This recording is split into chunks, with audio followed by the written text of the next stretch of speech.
Well, I think the primary, what I think the sort of very clear, demonstrable outcome is that our quality is very good. We were able to look at what we've done in past publications and compare it now, and we see a very substantial change. We see a substantial change in what the overall quality is. We also see a substantial change in the number of submissions for contests, for shows.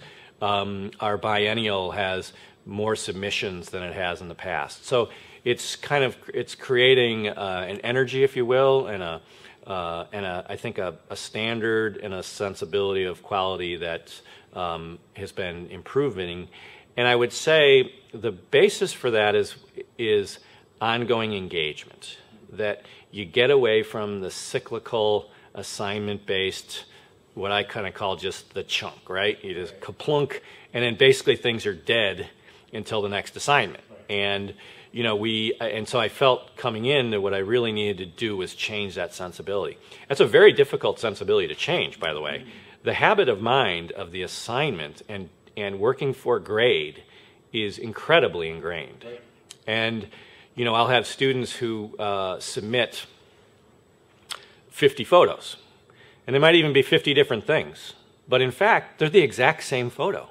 They have gotten themselves sort of in a track. They've gotten themselves in a rut. And I think in many ways, our students are mechanized. You know, they're system beings. You know, they're connecting and performing within a system. And I think the way we can change outcomes is a lot of times we've got to blow up the system. And by changing the context, we change the outcome. And that's really what Winona360 has done in many ways, is work to change the outcome by changing the context of engagement. I very much believe that teaching is learning and learning is teaching.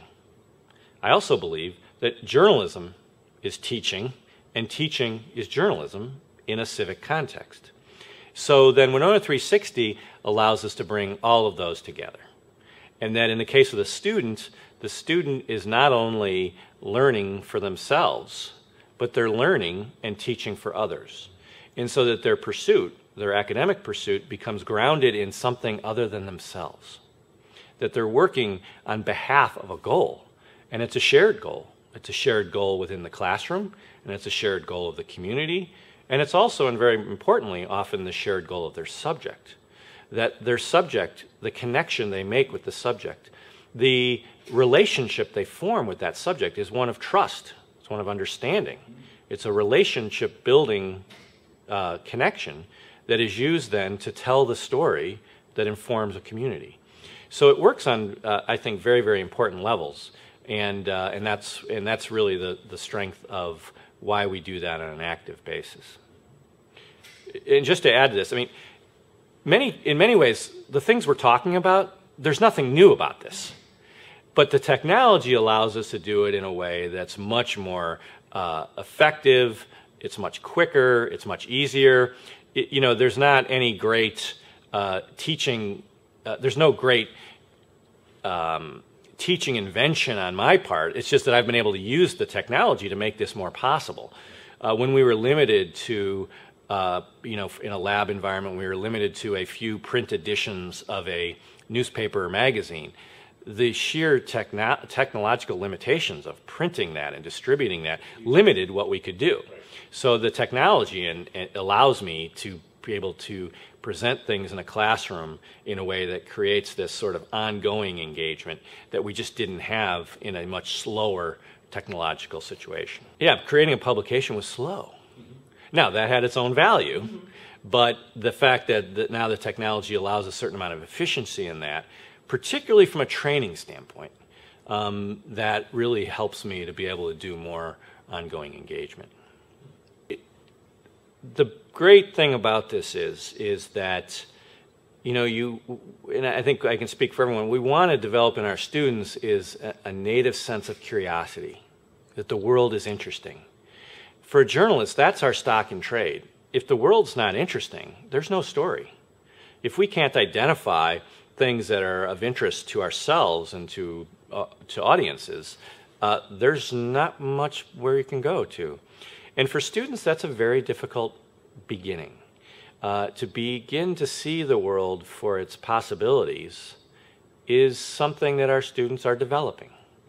And that at its best, Winona360 for students is an active engagement that teaches them the habit of mind of seeing possibility. And an example of a desirable outcome would be that oftentimes when we brainstorm for stories, it's a very difficult process that students have a lot of trouble coming up with ideas. Last week, we put out a call to students saying, we're interested, there's an interesting thing going on here, anybody interested in doing a story about it? Within 2 minutes, 3 people responded, someone to write it, someone to shoot it, and they said, that's really cool, I'm really interested in that, I'd like to go do it. Boom. When we can create that sort of kind of engagement, that curiosity, and that curiosity is rewarding, curiosity is fun, then I think we've really done something. For a young person, one of the most difficult things for them to do is to go outside of their environment. And that environment for many is quite limited. It's limited to their social peer group and in many cases their physical environment of the campus and where they live. And that's a very important issue for journalists because journalists have to step over the line, if you will. In some ways, journalism is invasive, but it's invasive for a purpose, that we step in to do something because we believe that that information, the story of that is important for everyone, and that when we share that as a community, we all become richer. And so the experience of students is that they begin to have that process of learning by stepping outside of themselves, by stepping into the community and engaging with it. So every day there's an experience of a student who will say, you know, I met this guy and I talked to him and he was really interesting and I learned a lot and that was cool. And that's what we try to do, and that's why I teach.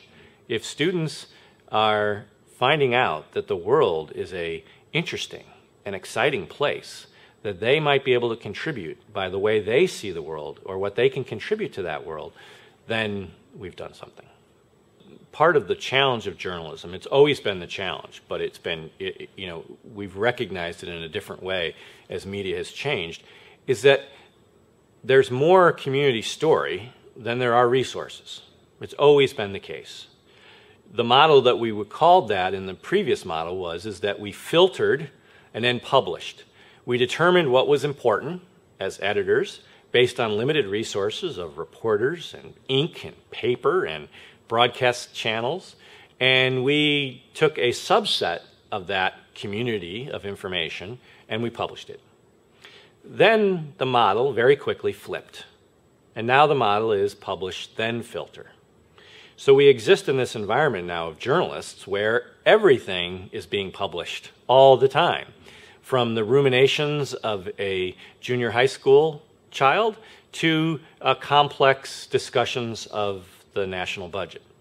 So that as new journalism, we have to figure out how to make our way in that. So does our audience. And so what Winona360 has been able to do, I think, is use the power of collaborative journalism, the power of social media, the power of citizen media, combined with and moderated by professional journalists and journalists in training, to begin to provide a more whole voice, if you will.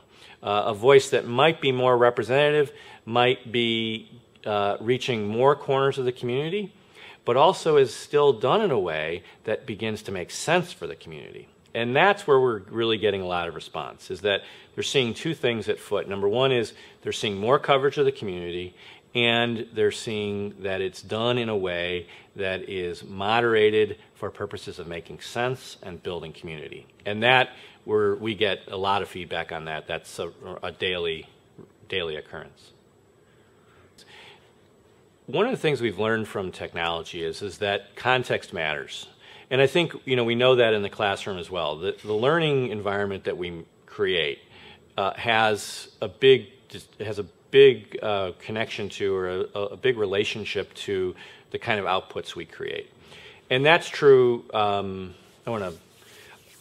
So I think for me, what Winona360 has taught me is that in many ways, when we do change the context, we do change the results. And that's a very hopeful and exciting thing. It's very exciting for the classroom, and it's very exciting for our communities at large. That as we explore and endeavor to understand how context changes the way we interact, how we share and understand and accumulate knowledge, that has very exciting implications for the classroom. The classroom now becomes a place of possibility, and that by endeavoring to explore these different models, we can actually change the environment for our students and change the environment for ourselves. You know, we do spend a lot of time focusing on outcome. We talk about outcomes as a university. We talk about and we imbue students with the importance of outcome in terms of grade. But in many ways, it's process that matters. Process is really what drives it. And that how we create effective processes is how we create effective outcomes. And processes are a lot more fun. When you focus on outcomes, that's that's like looking through a straw. You know, it's such a limited focus on how we do things, and that can get tiring really quick. But I think that as teachers and as journalists in the 21st century, I believe what we're creating is we are context creators, that we're creating environments, and that when we create the right type of environment, anything can happen. Now, we have to be willing to let go a little bit, right? That we don't necessarily control the outcome, or the outcome's not mine, or the outcome is not clearly measurable in some sort of evaluative context.